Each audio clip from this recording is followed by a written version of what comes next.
Yep, it's an Android head unit. Yes, I took the plunge. Yes, it's a touchscreen in... Shh. Yes, it's a touchscreen in my car. I am a hypocrite. The thing I hate the most in cars these days is the touchscreen. Big fat touchscreen in the middle. But I just think they're horrible things to have in cars. Hypocrite! I feel awful. I've embraced the dark side. Anyway, look, this is the car the head unit trying to connect to my phone with Android Auto. It never works the first time. So let's dive straight in. This is a Johnson that I got from AliExpress. 2 gig model. Everyone said get a 4 gig model. I'm glad I didn't, because that would have been a waste of money. I just want really Android Auto to work well. I don't really care about the rest. I don't care about how fast it is or not. I don't use the apps that came with the head unit or any other apps. I'm not planning on installing anything. I'll use only what my phone offers. Now, it didn't connect, so we'll get to that in a minute. This has lots of problems. First off, installation. Here is the user manual. I showed it to you. Not a word on how to actually physically install it in your car. But fortunately, I'm not that stupid. I'm stupid, but I'm not that stupid. So I was able to install it myself. A lot of faff. And I actually filmed it. Am I going to edit it and upload it onto the channel? I'm not sure. I'm not sure if it's worth it, because I'm not sure if I'm going to keep it. Why would I edit and upload something for a product that I really don't like? Now, there is lots to criticize, of course. As I said, this does not have a word on how to properly install it in the car. It's not the best translation, but then again, I can forgive a Chinese company for that. Chinese companies, each one is rather small, and they make hundreds, if not thousands, of products. And the documentation, if it was properly translated to every language for every market they sell, it'd be an absolute deluge of documentation. So I can forgive them, but obviously they should at least have some instructions on how to put it into your car. Finally, after I had installed it, it didn't seem to work. I couldn't connect to Android Auto. It came with an app, this Z-Link here. It said, download it onto your phone. When I tried to actually install it here, wireless mirroring, it's Android, it says to install this app. The only place I could get it was some website. And after I downloaded it, I had to switch off the protection saying, don't install third-party apps. Switch that off, tried to install it, still didn't work because the certificates were out of date in relation to this version of Android. So I had to install it at my own risk, and then after I installed it, it only mirrored the phone screen. I didn't want that. I wanted Android Auto. That's the whole reason why I got this. Don't know, get out of here. So, now this doesn't work. Finally, I got it to work, because you have to configure Android Auto, not this. You go to your Bluetooth menu, you disconnect your Bluetooth device, and then reconnect it, and now it will probably work. So there's that. This was a big fat pain in the ass for me to find out. I just couldn't find it out. Let me show you some other things as well that aren't good. Steering wheel's controls. It's got a CAN bus. I mean, that's good, because that means it will automatically attribute the functions to your steering wheel controls. Problem is, it's not that brilliant. Volume, you have to keep your finger on the volume button for the volume to go up. Look, can you see that? That is absolute rubbish. That just takes too long. Not very reactive, that's crap. And I've got 3 different buttons for the Bluetooth menu. List, Bluetooth menu. Phone button, Bluetooth menu. And the left stalk button, Bluetooth menu.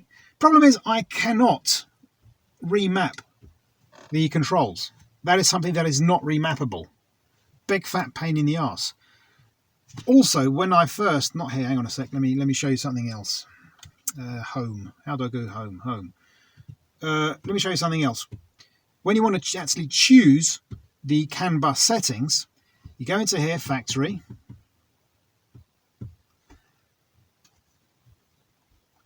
Car type setting. It's got this list here. No CAN bus, Ray, SimpleSoft, Highwell, Dojin. I had no idea what was going on. So I went here and it said PSA-DS. And I couldn't find my car. Here, SimpleSoft, PSA, couldn't find my car. Here, Highworld, PSA. There it is. 2008 to 2013 C5. So I selected that, still didn't work.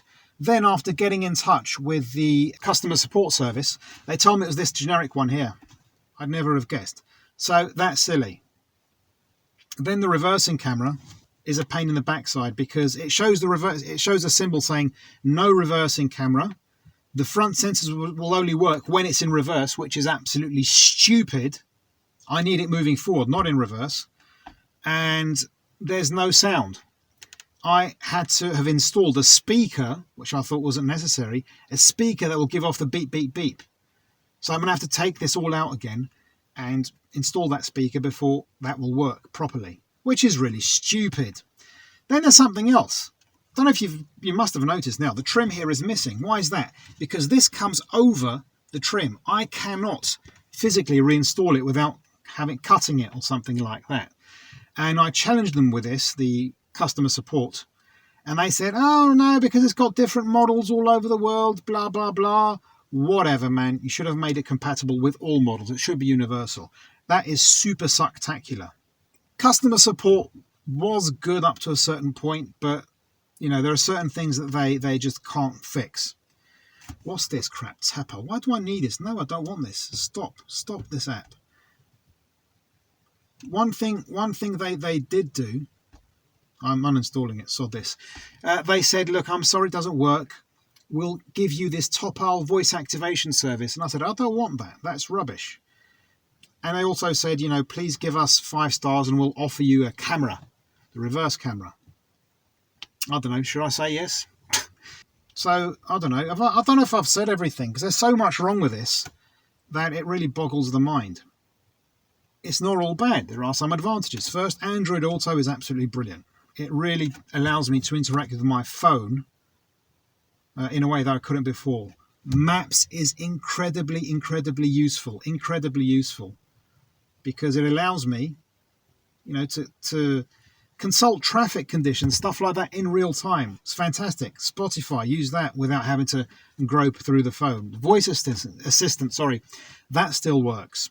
Also, a thing I do like, to turn off the car, it doesn't switch off immediately. So if I'm listening to music, let's say, you know, I'm finishing listening to a song, with the old radio, if I switched it off, then this would switch off immediately, which was very, very annoying indeed. And yeah, another thing is, the other problem is my family really likes it.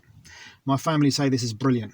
My daughter can muck around with games. There are some games on here and stuff, so they really like it. They say I shouldn't return it, at least not yet. Try it out a bit more. So I'm sort of stuck. Also, something else. The sound is actually rather good, I have to admit. The sound, the music is nice and loud and crisp and clear. Let's be real, you know, it's not high fidelity, brilliant Bose sound system quality, nothing of the sort. But it's good. It is very good, especially in comparison to the old car. So there's that. So what do I do? Do I return it? I was thinking of returning it, getting a refund, and then saving up for something that's slightly better. Of course, you know, there's the Citroen system, the NAC, which I think is Android Auto compatible from the get-go. But that's very, very, very expensive. And other brands of Android head units don't have adapters like this one does, which is annoying.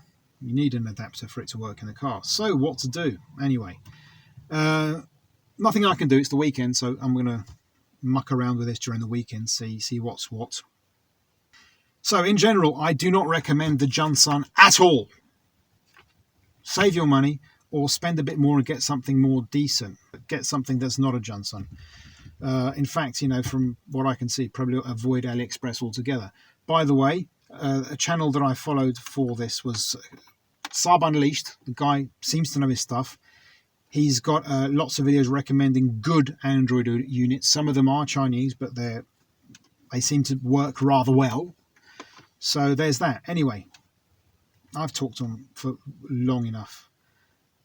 Yeah, if a video describing the installation process comes out, it's probably because I decided to keep it. So anyway, hope that was useful. Thank you very much for watching, and I bid you all farewell. Get some lovely Citroen C5 and other car themed t-shirts at comfortablecar.club. And yeah, hope to see you in a future video. I bid you farewell.